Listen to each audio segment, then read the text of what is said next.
Sejam bem-vindos mais uma vez ao podcast Circulação e hoje para discutir um assunto que tem entrado muito em tema, principalmente depois da questão da pandemia, né? Saúde mental, o que realmente importa. E hoje nós trouxemos dois colegas, né? O Alberico, que é médico psiquiatra, já com mais de 10 anos de experiência, e o Felipe, que é enfermeiro, com mais de 5 anos de experiência na questão do cuidado de pacientes com transtorno mental e hoje coordenador do CAPS da Caucaia. E para iniciar a conversa, eu acho que a pergunta mais ampla, ou mais básica que a gente pode começar realmente seria o que é saúde mental. Ajuda a gente, Felipe. O que é que seria uma definição ampla de saúde mental? Eu quero agradecer aqui, né, pelo convite, né, os companheiros aqui. E aí, o seguinte, saúde mental, o que é a saúde mental? Saúde mental, assim como todas as outras, os outros viés da saúde, né, como saúde da mulher e da criança, a gente tenta ver o paciente como um todo, né? Como um todo, assim, o que que vai facilitar para ele ter uma boa qualidade de vida, né? Para a gente ver a questão das patologias, se tem algum tipo de patologia que a gente possa elencar com cuidado. Então, isso é saúde mental. Então, na verdade, não seria só a doença, né? A verdade poderia ser até a ausência de doença, mas o acompanhamento psicológico e psiquiátrico desse paciente para que ele possa se desenvolver, trabalhar e viver de uma forma bem e feliz, né?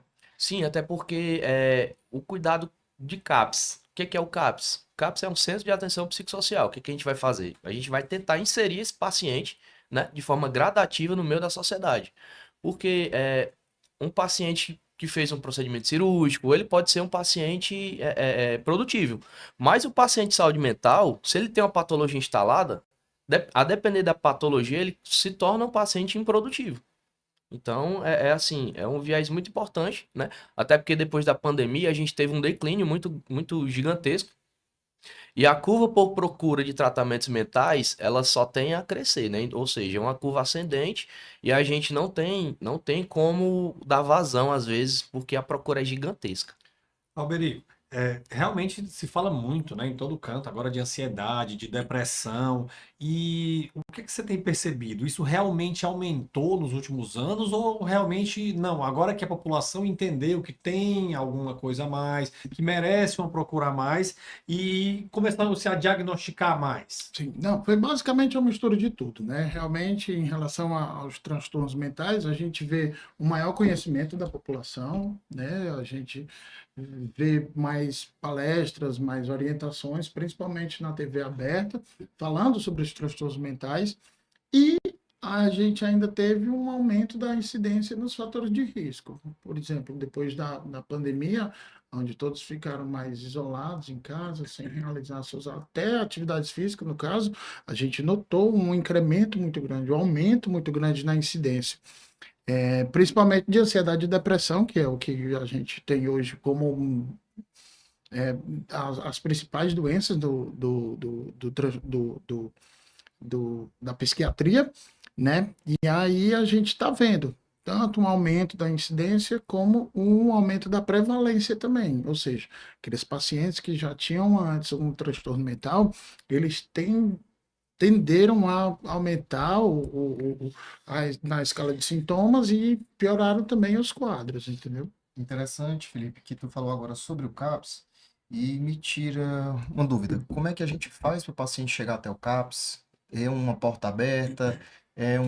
Precisa de referência? Precisa de uma avaliação médica antes, médico do posto?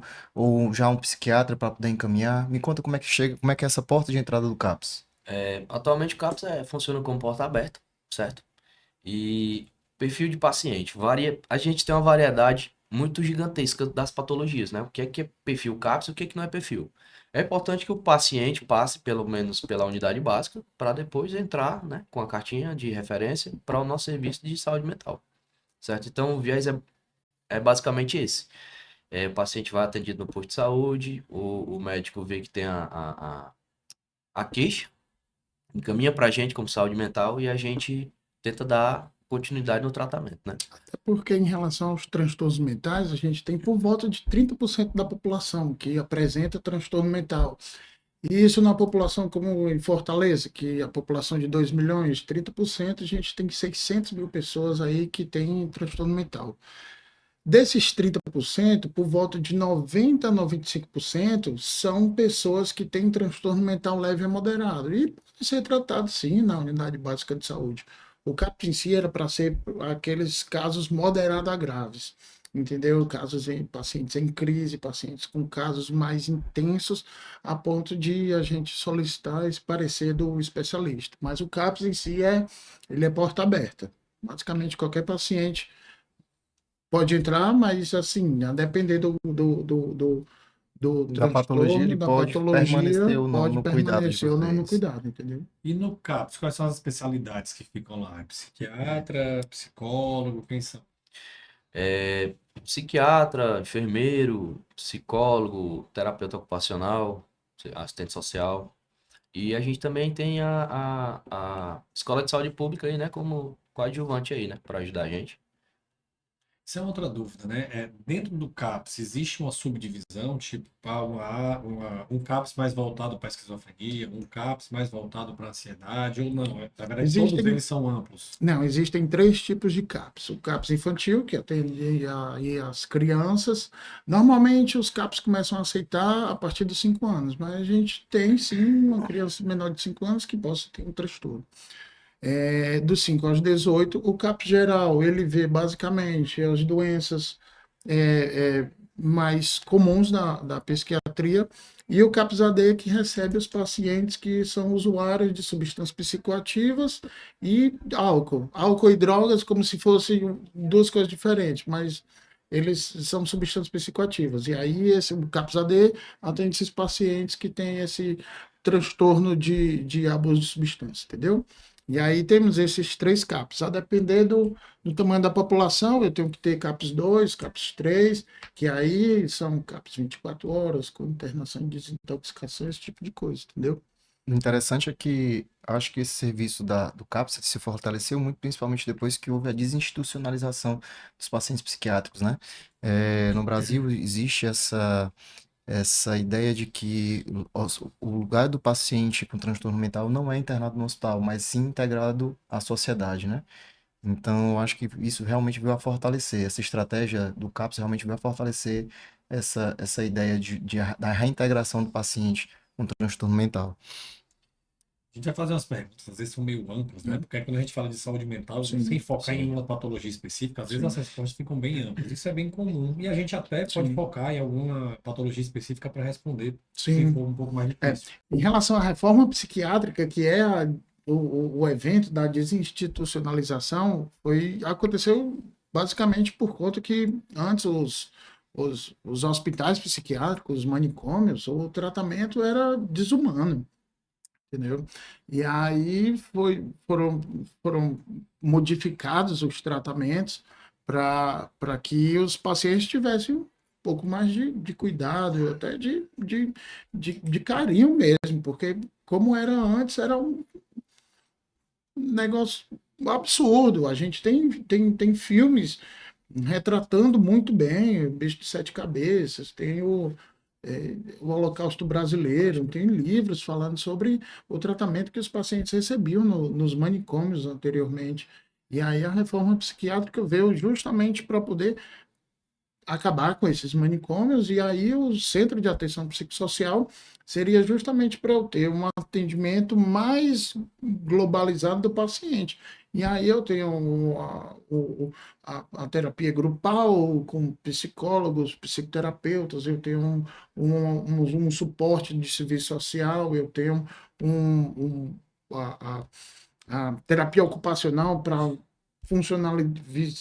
visando a funcionalidade do paciente. Então, ou seja, o CAPS é para funcionar de uma forma que realmente eu, além de desinstitucionalizar o paciente, eu traga a função de volta para esse mesmo, entendeu? E aí é isso, para isso que foi feito o CAPS. Aproveitando a ideia do Janeiro Branco, quais são os sinais que uma pessoa pode estar precisando de uma ajuda psiquiátrica ou psicológica, uma ajuda profissional? O que é que você poderia dizer para a população de Janeiro Branco? Assim, olha, se você Sim, começou a perceber isso em alguém, em algum familiar, talvez seja a hora sim. de se aproximar, de pegar uma consulta, Sim. conversar. Basicamente, os transtornos mentais são baseados no funcionamento ou não. Tá? Para dizer que tem um transtorno, eu tenho que ter aquele critériozinho que tem tanto na CID como no DSM, que é de queda no funcionamento. Nesse caso, a gente vai ter, a depender da idade do paciente, da profissão, de tudo, basicamente, é a modificação. Por exemplo, numa criança, quando eu vou ver que a criança está ou não tendo um transtorno mental. Quando na escola ela funciona bem, tira nota boa. Quando ela é falante, deixa de falar. Quando ela interage bem, deixa de interagir. Quando o paciente apresenta ou não crises de choro, ou então crise de ansiedade, deixa de fazer aquilo que basicamente gostava de fazer. Aí eu já tenho que estar pensando um pouco mais na saúde mental dessa criança. Quando chega ali na idade adulta, basicamente o funcionamento do paciente muda, se ele tiver um transtorno, ok? E aí no trabalho ele já não rende como antes, na escola, na faculdade as notas caem, o paciente não consegue mais desempenhar tão bem quanto. Na idade adulta, no trabalho, queda do funcionamento. Na idade, no o paciente idoso, o funcionamento começa a mudar, ou seja, dá uma alteração muito grande no comportamento, na função do paciente em si. Portanto, para se ter transtorno em si, eu tenho queda de funcionamento, eu tenho alteração na função do paciente, entendeu? E isso basicamente é o que diz, o paciente tem ou não um transtorno. Por isso que a gente estava falando em relação à saúde mental, a história do trazer o paciente à funcionalidade, entendeu? Interessante. E a gente vendo, identificando isso, como é que o familiar deve agir? Como é que o amigo deve agir? Ele deve tentar se aproximar para tentar ajudar sozinho? Ou você acha que ele pode tentar ajudar, mas já deve tentar orientar, procurar uma ajuda especializada? Ou você acha que eles devem seguir? Como é que você acha que eles devem seguir nessa questão? Primeira coisa é ter empatia. Até porque, basicamente, o paciente que tem um transtorno mental, ele tem um sofrimento psíquico importante, entendeu? E aí você abordando esses sintomas com empatia, chegar para uma criança e perguntar, o que foi que aconteceu? Posso te ajudar? Chegar para um paciente que está sofrendo de ansiedade, calma, estou aqui para te ajudar. Chegar inicialmente com empatia, o paciente tende sim a responder de forma mais verdadeira, a responder o que ele está sentindo ali. Portanto, basicamente, a primeira coisa é a empatia. Nessa empatia, você consegue trazer o paciente, fazer com que o paciente fale aquilo que ele está sentindo, aquilo que ele está pensando, porque está doendo. E aí não existe um transtorno mental sem sofrimento psíquico. É uma dor que para quem tem esse transtorno, e eu já ouvi muito disso, que é muito melhor uma dor física do que uma dor psíquica.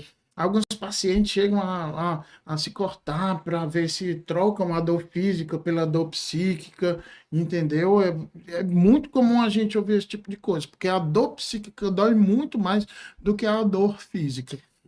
O que parece é que o paciente que está em sofrimento, é, a gente não tem uma medicação simples, né? Como eu estou com uma dor de cabeça, eu vou lá, tomo um remédio para dor de cabeça e a dor de cabeça cessa. Eu estou com um mal-estar, estou com enjoo, tomo um remédio para enjoo e o enjoo cessa. Esses pacientes psiquiátricos que têm esse acompanhamento, que têm esse transtorno, às vezes o sofrimento chega a ser tão grande que eles, como você mesmo disse, tentam trocar uma dor pela outra, né? E que acaba não resolvendo. Sim, não resolve. O paciente, quando comete esse tipo de coisa, ele diz que ali, naquele momento onde está cometendo, realmente alivia. Mas a maioria das vezes, obviamente, a dor psíquica volta, e aí, além da dor psíquica, o paciente ainda tem E ainda tem dor muito do física e preconceito, continua né? sofrendo, né? Ainda tem muito do preconceito, né? Tanto da procura do ajuda psiquiátrica, psicológica, quanto das medicações, né? O próprio paciente tem vergonha de usar, medo de usar, e cada vez mais eles vão se afastando, né? Tem uma dificuldade, um passo para chegar.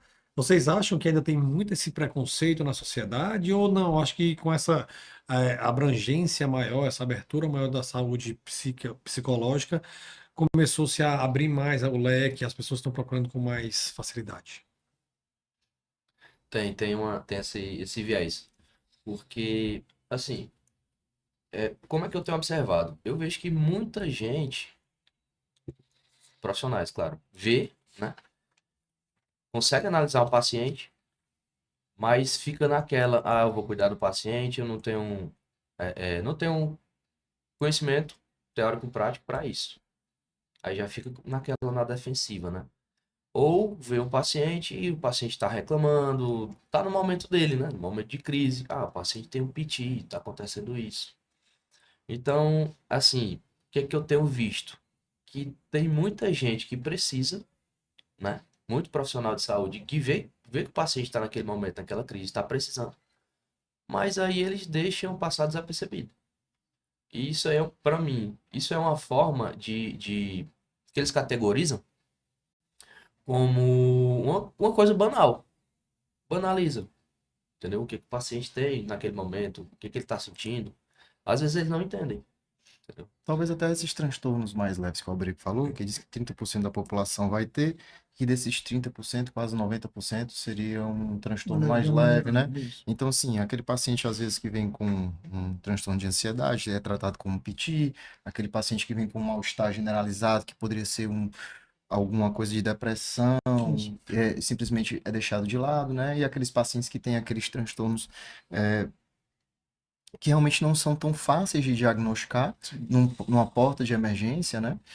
Que precisariam realmente de um acompanhamento mais próximo, acabam realmente passando batidos pro médico geral que está na porta, tá vendo isso, né? Às vezes não é nem por banalizar, é porque ele realmente não consegue identificar. Isso. Como são leves a moderados, na maioria das vezes, até o funcionamento não cai de uma forma tão abrupta para poder você chegar e. Eu acho que tem um transtorno, entendeu? Em relação ao preconceito, obviamente tem. Isso a gente vê até com pessoas que têm conhecimento. Psiquiatras eram chamado médico de doido. Os pacientes que às vezes vão para a fila do CAPS, quando alguns, isso já me relataram.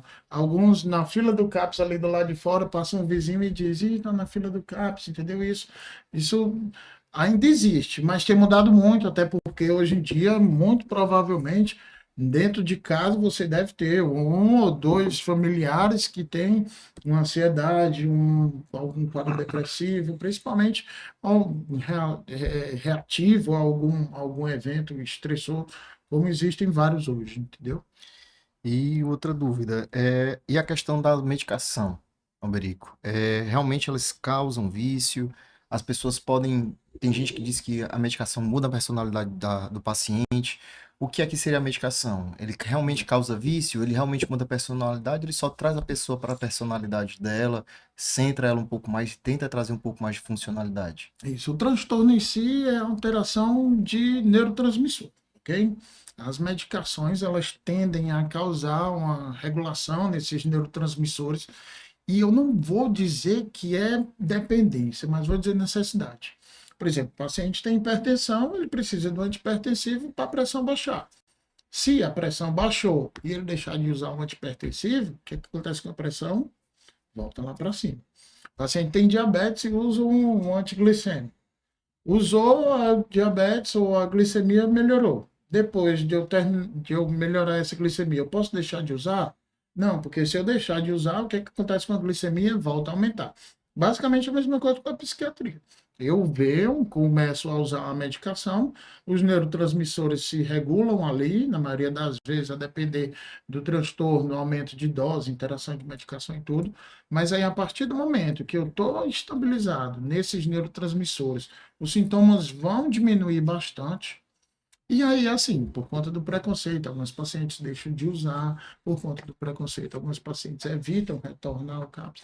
E aí acaba que o paciente deixa de utilizar. Na maioria das vezes, quando o paciente deixa de utilizar, a volta dos sintomas é bem maior. Importante a gente dizer, só uma curiosidade a mais, e em relação à busca do psiquiatra em si, ela realmente é muito difícil o paciente chegar primeiro e buscar o psiquiatra. Até porque tem alguns casos onde os eventos são tão leves ou moderados, leves, que acaba tendo uma remissão espontânea.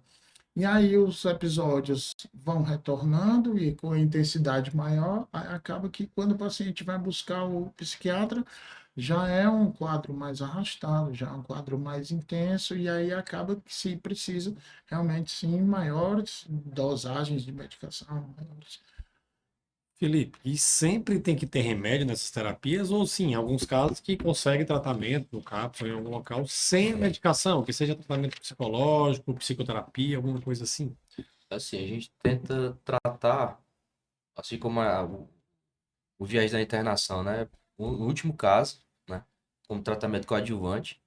E, sim, nós disponibilizamos terapias, né? Momentos, oficinas no serviço. E boa parte desses pacientes a gente faz um filtro, né? Que é paciente que dá para se encaixar no perfil de terapia ou não.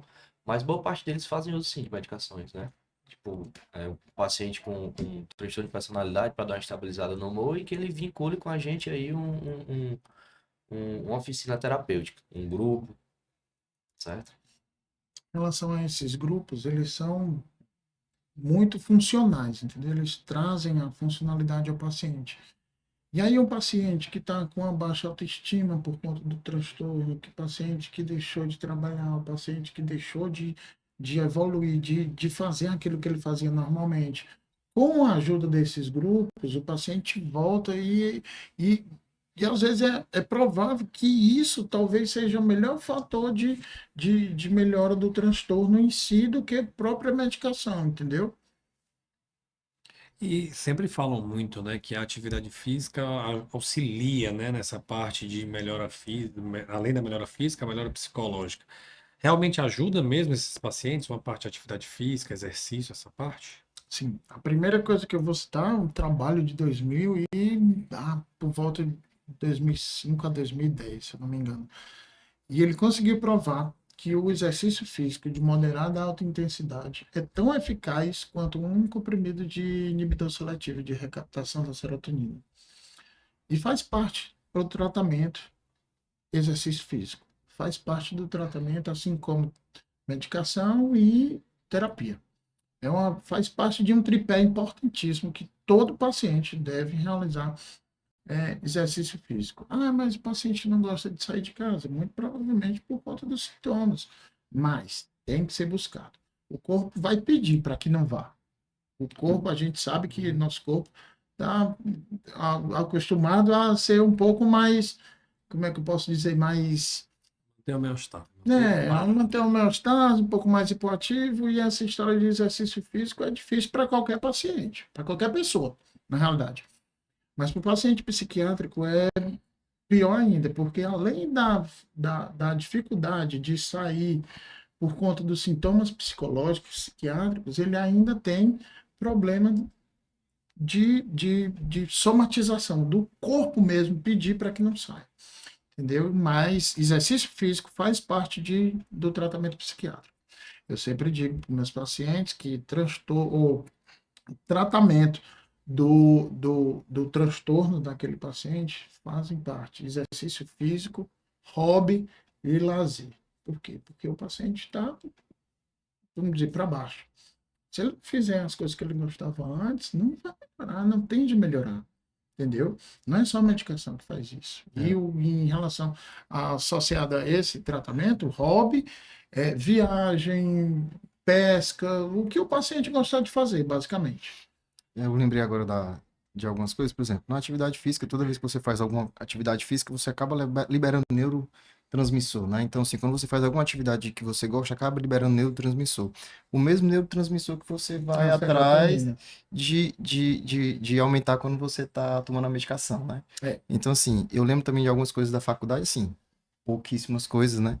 Mas é que ele sempre falava, o professor sempre falava que na psiquiatria você sempre mira alto e dosa baixo, né? Aim high, dose low. Então, assim, você acaba começando a medicação para o paciente e que com o tempo essa medicação ela vai sendo retirada, sendo substituída por outras coisas, enquanto o paciente vai entrando naquele estado de funcionalidade máxima e a medicação vai chegando numa dose mínima, né?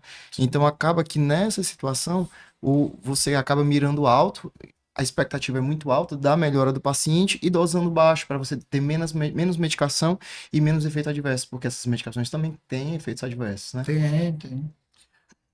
Assim como o exercício, né? Que outros hábitos as pessoas podem ter para melhorar a saúde mental, esses pacientes, ou mesmo uma pessoa que não tenha alguma doença tão grave? Assim, como todo tratamento é difícil, eu acho assim que o pilar principal é a aceitação. O paciente aceitar, né, que tem a patologia e ter vários tipos de tratamentos para isso daí, certo? Como já foi dito aqui, né, pegando um pouco do gancho do que o Alberic falou, ver o que mais se encaixa na rotina do paciente. Né?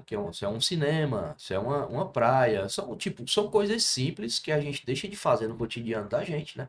Fica impregnado no trabalho e outros tipos de atividades que a gente vai se perdendo no tempo. Então, s- o que a gente oferta para esses pacientes, dentro do padrão de vida deles, né? Atualmente, é que façam coisas simples, né? Tipo, a gente pouco vê uma pessoa na calçada, conversando com o vizinho, e a gente oferta esse tipo de prazeres, né, para as pessoas. Até porque os pacientes chegam para a gente com aquelas fases anedônicas, né, que são um humor bem deprimido, sem vontade de sair de casa, uma fatigabilidade muito grande, excessiva. Então a gente tenta ofertar para eles o que é o prazer da vida, né, o que é o simples. Buscar isso daí no simples. E outra coisa, nessas terapias que vocês têm, é, você acha que o paciente ele consegue se ver no outro, consegue ter empatia pelo outro, ele consegue melhorar vendo a melhora do outro? Como é que tu vê nessa questão dessas terapias que vocês têm já no CAPS? Tanto em processo terapêutico como individual, eu vou falar por mim. Eu tento mostrar para aquele paciente que sempre tem uma saída e sempre tem um tratamento coadjuvante para ele. Como é que eu faço isso? Eu tento mostrar para ele como é o tratamento que a gente utiliza para certo tipo de paciente.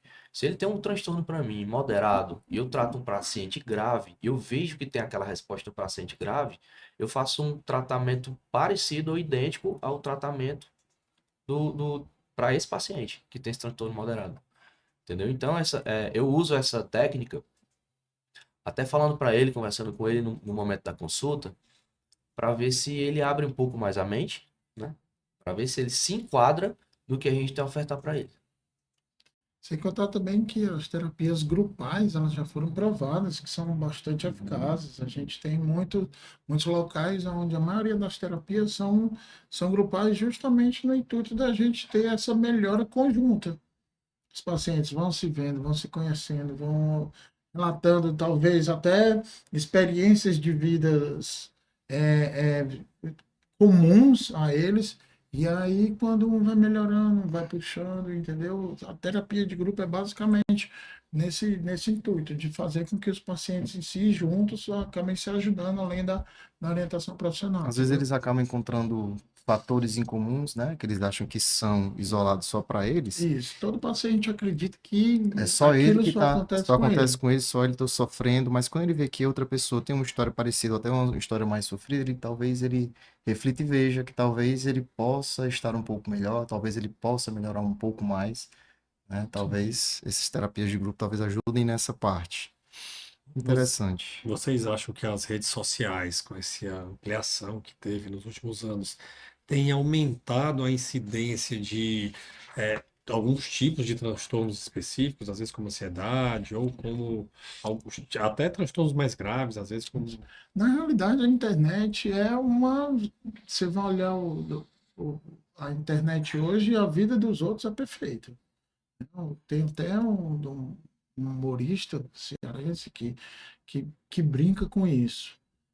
Tá brigando com a mulher, mas posta uma história dizendo que tá tudo bem, e aí, depois de terminar a história, ele vai lá e briga com a mulher de novo. As pessoas que estão vendo, olha, a vida dos outros é muito bonita, a nossa que não presta. E é basicamente isso. Você tem sim aquela comparação entre as pessoas e você só posta aquilo que você acha que. Até as fotos que você posta, né? São as fotos perfeitas. Não tem. Isso aí é a releitura daquela antiga frase, né? A grama do vizinho sempre é mais Mais verde que a verde. sua, né? Nesse caso, a postagem do coleguinha A postagem do sempre é mais coleguinha. legal que a sua, né? E aí vai trazer sim, porque eu vou olhar para a minha vida, não estou ganhando tanto dinheiro quanto o colega que está viajando todo mês. Ai, meu Deus do céu, não estou tão bem com minha esposa quando eu vejo o outro colega, que é o tempo todo muito amor, muito tudo, entendeu? Então, isso gera, mas principalmente para aquele que já tem alguma dificuldade de se. E ele Pode ter. é necessário, né? É, Aquilo que que é suficiente para ele ser é feliz. suficiente para ele ser feliz. Aí Ele não precisa se ele balizar acaba pelos outros. buscando, ele vai se balizar por outros que lá na internet você vê tudo perfeito. Ninguém briga, ninguém tem discussão, ninguém tá pobre, ninguém, entendeu? Aí quando tá brincando, quando fala sobre transtorno mental, é brincando, deixa eu tomar aqui meu Rivotril, coisa, mas nunca é sofrendo mesmo. E aí você encontra isso, você encontra essa comparação. Acaba que se o paciente já tem uma dificuldade de elaborar alguns sintomas, como é que eu posso dizer, algumas aceitações, aí isso é basicamente o, o fim, né, de uma. Vocês acham que isso na mente da criança, que ainda não é bem formada, né, que ainda está em formação, isso, vocês veem isso com um olho mais perigoso, um risco maior para as crianças, a exposição de tela dessas redes sociais, ou é a vida e não vai ter como escapar, né? Elas vão ter que pegar aquilo ali e pronto. Pois é, hoje a gente vê as crianças 1 ano, 2, já tendo que comer só olhando ali a telinha, a gente vê a exposição muito grande. E aí você vê, até em jogos eletrônicos hoje de criança, você tem a exposição a eventos sensuais, a tudo isso. E isso pode, Violência, né? violência, ou não sei se pode falar o nome, eu acho que não, mas tem um jogo que é basicamente um meio digital, que aí, se você não estiver supervisionando, seu filho pode estar jogando jogo sensual, jogo violento, jogo de morte, jogo de suicídio, jogo de várias coisas que não são adequadas para aquela criança, entendeu? Ou seja, acho que precisa se ter um pouco mais de filtro, um pouco mais de controle sobre o que as crianças vão ver. Obviamente, a gente vendo esse tipo de coisa, se até o adulto se impressiona vendo um vídeo, seja como for, até um adulto que já é formado ainda se impressiona, imagina numa criança, na mente de uma criança que está em desenvolvimento, está ali no seu primeiro grau, tudo, então, bem complicado. E essas doenças mentais, Alberico, assim, por exemplo, tem alguma associação genética do tipo uma família em que todo mundo tem uma tendência, ou é mais um fator ambiental, por todas estarem lá, que acaba sendo uma impregnada, talvez o termo, com o problema do outro? Sim. Em relação aos transtornos mentais, eles são multifatoriais, entendeu? É uma frase que todo mundo falava na residência e eu nunca gostei, mas vou citar aqui porque eu ouvi demais. Para ter transtorno mental é quem pode, não é quem quer, não. E aí o transtorno mental ele é multifatorial. Tem o meio ambiente, óbvio, tem a, a história de vida, tem até alimentação, entendeu? E ele pode ter também, pode não, ele tem também um componente genético. É talvez o maior dentre todos, o componente genético, mas a maioria dos transtornos tem sim uma porcentagem muito grande. Eu estou aqui sem um número na cabeça, mas é basicamente como se fosse a metade da probabilidade de ter, por volta de 50%, os outros 50% vêm os outros multifatores, como meio ambiente, história de vida, basicamente isso. Seria como se o fator genético tivesse guardado e teria um fator deflagrador Isso, para como dar se o fosse desencadeante, a né? gasolina precisa de uma chama para poder queimar, né? E como é que vocês estão encarando também essa questão, vocês falaram agora de rede social, falaram de criança, como é que vocês estão encarando também essa questão do bullying nas escolas? Como é que tá, como é que tem sido a procura? Vocês acham que tem aumentado? Antigamente a gente gosta muito de dizer que as crianças de antigamente, quando recebiam bullying, faziam era frescar de volta, né? Sim. E como é que estão as crianças hoje? Elas têm respondido? Vocês acham que tem se identificado mais, tem trazido mais ansiedade? Como é que tem sido esse dia a dia aí? Conta aí, Felipe. Assim como o boom de autismo que a gente está tendo, né?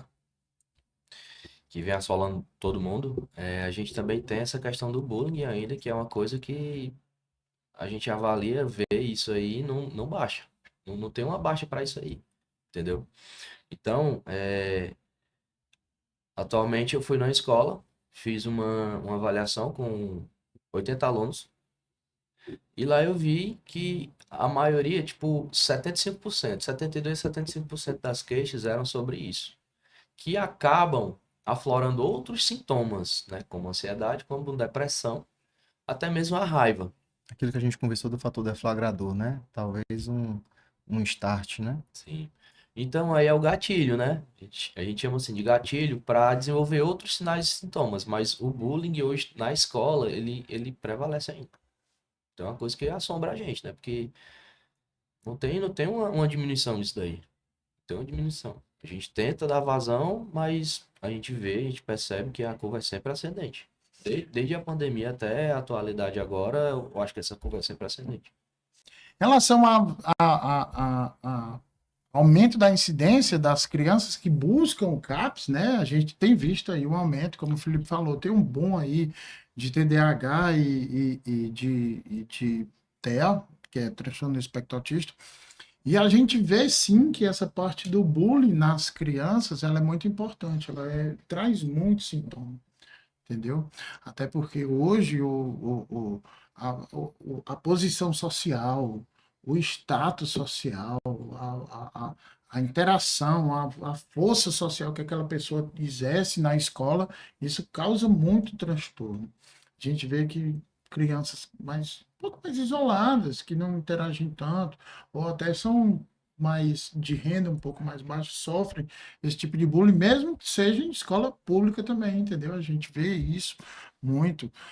Algumas deficiências, algumas alterações cromossômicas podem trazer alterações físicas, e isso também faz parte do aumento da incidência do bullying. E a própria internet, né, também amplifica, né? Porque antes era o acesso existia, sempre existia o bullying, mas ele era mais limitado àquele meio ali, né? Agora não, você sai, vai fazer o bullying com um colega do outro colégio, da outra cidade, eles Do outro fazem país. do outro país às vezes, né? Então consegue amplificar o negócio, ficar realmente um macro, E né? até quem comete o bullying também aprende, né? Porque só o que tem são pessoas que viram motivo de chacota na internet por conta de uma ou outra característica física que aí as crianças tendo esse acesso à internet todo, vão aprender esse tipo de coisa e acabam comparando ou aprendendo a fazer um bullying maior, entendeu? E esse negócio que você falou agora do TDAH, hein, Alberico? Porque antigamente você via muita criança que não era TDAH, ele só era danado mesmo, né? Agitado, danado, aqui um aqui, ó. Que sempre foi agitado, danado, Dois. e nunca foi diagnosticado com TDAH. Até porque, em relação ao aumento da incidência desses transtornos, né? Você falou especificamente do TDAH, como a gente tem aumento da incidência de todo tipo de transtorno, e aí eu sou daqueles que evitam um pouco mais de dar essa ruma de diagnóstico, como a gente fala, né? Eu sou aquele mais, como eu posso dizer, mais Conservador. conservador em relação a dar o diagnóstico, porque basicamente hoje uma criança um pouquinho mais danada, não gostou da aula de geometria analítica, Já está olhando para o virou. outro lado, já é diagnosticado, entendeu? Ou seja, existe o excesso, obviamente, mas também algumas pessoas estão sendo mais diagnosticadas justamente porque se confunde um pouco mais com isso. Sem contar que o paciente ansioso, ele tende a perder basicamente o foco em tudo. O paciente depressivo tende a perder o foco basicamente em tudo. Ou seja, às vezes algum paciente que apresenta um transtorno de ansiedade, vamos supor, até porque hoje tem muito, e aí o paciente vai lá e diz, eu não consigo mais prestar atenção. Mas qual é o ansioso que presta atenção?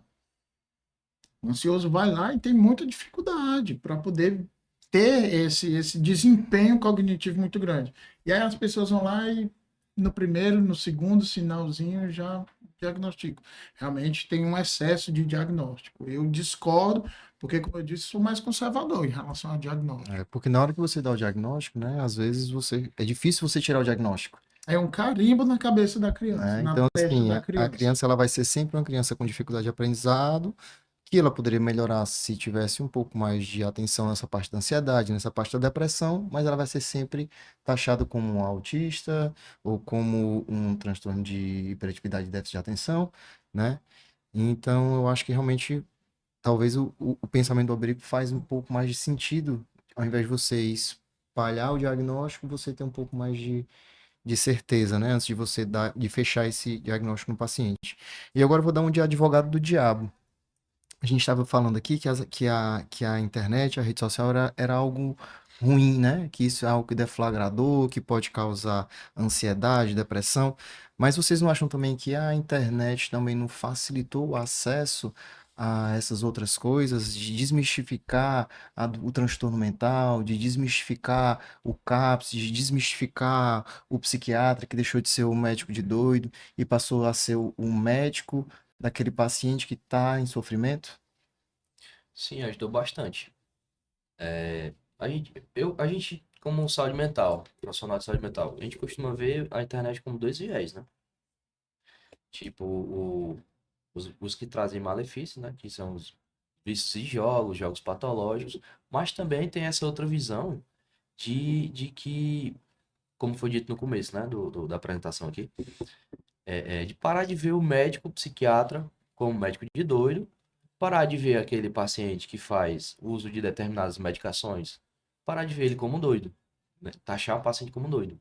Então, assim, teve essa explosão, né, de malefícios, mas também essa parte dos benefícios, né, para orientar uma população sobre o que é, como é, sinais e sintomas e buscar tratamento.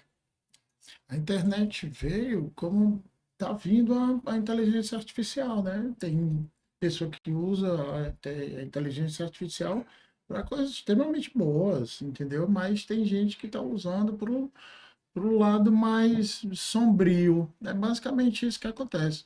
A internet tem sim seus pontos positivos. O problema é que quando vai buscar, vamos supor, uma criança que vai buscar alguma coisa, se ela não tiver cuidado, que muito provavelmente não vai ter, e os pais não estiverem supervisionando, a probabilidade é que ela chegue a uma hora onde veja algo de ruim, entendeu?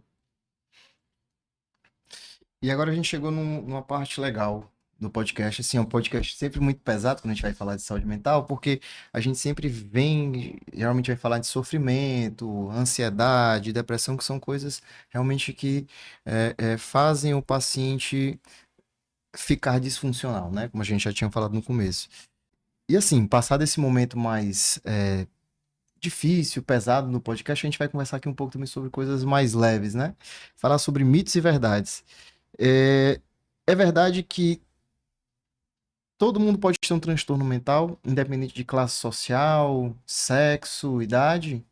Certeza absoluta. A depressão, hoje em dia, é uma das doenças mais comuns e prevalentes em si na humanidade. A gente tinha uma previsão de que por volta de 2025, esse ano, a previsão é de 2000, tá? A previsão por volta do ano 2000 foi previsto que em 2025 a depressão seria a doença mais incapacitante do mundo. Só que aí a gente é tão ansioso que conseguiu trazer isso para 2022, ou seja, 3 anos antes a depressão acabou sendo ganhando o posto de doença mais incapacitante do mundo. É a doença onde a gente tem mais afastamentos laborais por motivos de doença. Entendeu? E aí a gente vê que não tem classe social. Obviamente, existem alguns fatores sociais que podem trazer, sim, como dificuldade financeira, é, sexo, posicionamento em relação a casamento, obviamente tem mais. É adulto, é idoso, é criança, é casado, é solteiro, é todo tipo de raça, todo tipo de orientação sexual, é independente.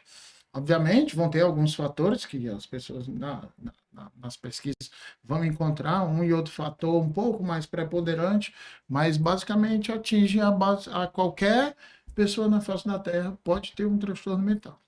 E essa história de quem tem depressão consegue sair disso aí? É só força de vontade? O que é que vocês É acham? frescura, né? Que o É, pessoal fala. Se fosse só assim, eu não precisaria ter uma pessoa para se formar em medicina, uma pessoa para fazer residência em psiquiatria, passar basicamente 9 a 10 anos estudando para poder cuidar desse tipo de coisa. Ou seja, não é frescura, entendeu? A alteração de neurotransmissor causa esse tipo de transtorno, entendeu? Ou seja, é real, é verdadeiro. O problema maior é que quando eu tenho uma varize, tá lá, vocês sabem, né? Tá lá a varizona, né? Grandona. Quando eu tenho hipertensão, eu vou lá, meço minha pressão e consigo enxergar que ela tá 16/10. Quando eu tenho diabetes, eu faço um exame e tenho uma glicemia lá em cima. Quando eu tenho depressão, o que que eu faço? Como é que eu vou dizer que eu tenho? O que Como é é que que eu eu tô vou dizer que eu não sentindo, tô né? com vontade? O que que eu vou dizer que eu tô com aquilo ali engasgado? Não tem como dizer, não tem exame. Então, existem algumas pesquisas falando sobre um e outro exame, mas não tem nada que diagnostique hoje um transtorno mental se não for a história clínica. E é por isso que algumas pessoas podem até pensar, é frescura, isso não existe. Por quê? Porque não é ela que está sentindo. Alguma pessoa pode estar sentindo algo que eu não estou sentindo, portanto eu fico bem mais tranquilo. A dor do outro é diferente A da dor do sua, outro né? é diferente, a dor do outro não existe para mim, porque eu não sinto, pimenta nos olhos dos outros é refresco. Eu não sinto, entendeu? Portanto, eu vou lá e chego e digo, é frescura. E aí, quando você realmente tem um transtorno, inúmeros pacientes já chegam e dizem, doutor, eu achei que isso era frescura. Eu achava que o começo dos sintomas era frescura minha. E aí ele vai lá e quando vai buscar já é um transtorno moderado, já é um transtorno mais intenso, e aí eu preciso ser mais incisivo no tratamento. E outra coisa, alguma vez você já prescreveu viagem para o seu paciente? Certeza absoluta. Prescrevo viagem, prescrevo cinema, prescrevo sexo, prescrevo, se ele puder, ou se a medicação permitir, bebida alcoólica, porque faz parte do lazer, faz parte do hobby. Ou você ir para um churrasco, família, fim de semana, família toda se divertindo, vai lá, você é acostumado a tomar uma cervejinha. Vou proibir o cara de fazer isso? Depende de tudo, de muitas coisas. Mas se for autorizado o paciente tomar uma ou duas cervejinhas, eu autorizo. Eu digo para o paciente, olha, você está afastado do trabalho. Você não é para ficar isolado em casa, deitado, chorando, não. Você tem que fazer isso. E aí eu prescrevo viagem, prescrevo lazer, prescrevo hobby, prescrevo exercício físico, que, como a gente falou no começo, muito importante, e isso faz parte da melhora dos sintomas do paciente. Um dia desse eu vi uma servidora que estavam querendo exonerá-la só porque ela postou fotos viajando. Estava de licença do trabalho, e postou foto viajando. Eu, ô, pai, pede para ela vir conversar comigo, que aí eu consigo facilmente fazer com que as pessoas pensem de outra forma, porque é indicado para melhorar. Paciente que tem transtorno mental não é para estar deitado numa rede enfurnado, não. Ele pode sorrir.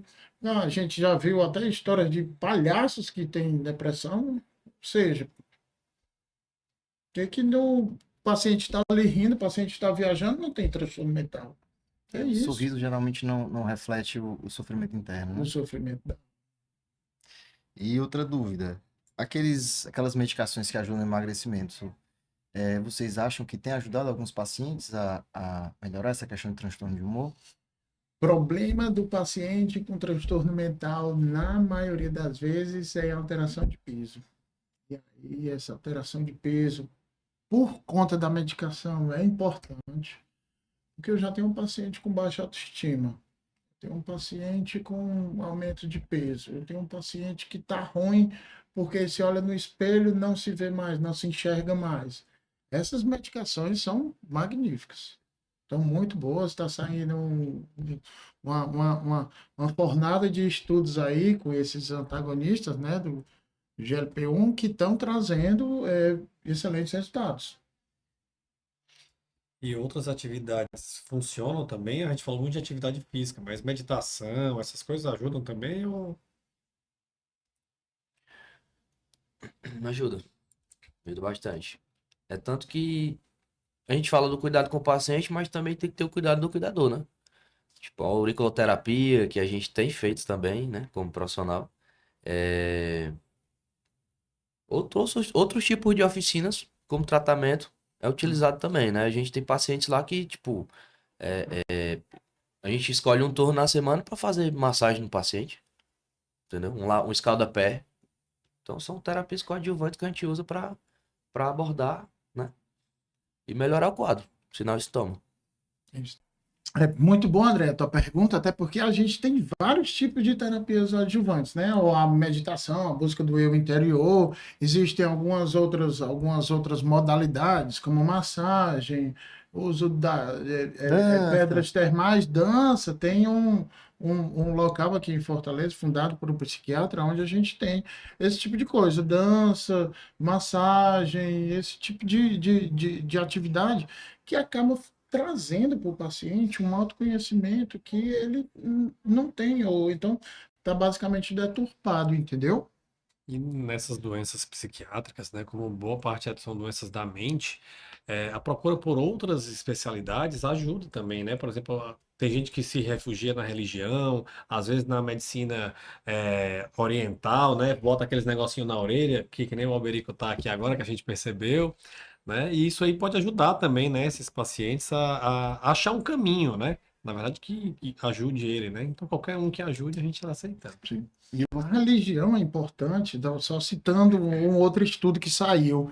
Religião é importante demais para a melhora dos transtornos mentais e até das doenças médicas em si. Eu estava lendo um estudo que saiu sobre pacientes da UTI. Eram, eu não sei o nome, o número certo, mas vamos supor, eram 10 pacientes na UTI, entubados, que estavam naquele estágio bem intenso de sintomas, de problemas. E aí, os primeiros 5, os médicos chegavam para a família, reze para o seu familiar. E isso, as famílias rezavam em casa os pacientes 5 pacientes que estavam entubados. Os outros 5, ninguém dizia nada. Se as famílias rezavam ou não, não era orientação médica, né? Foi visto que os pacientes em que as famílias rezavam diminuíam o tempo de internamento e a taxa de saída da UTI era bem maior. Isso com doença médica importante, paciente na UTI entubado, entendeu?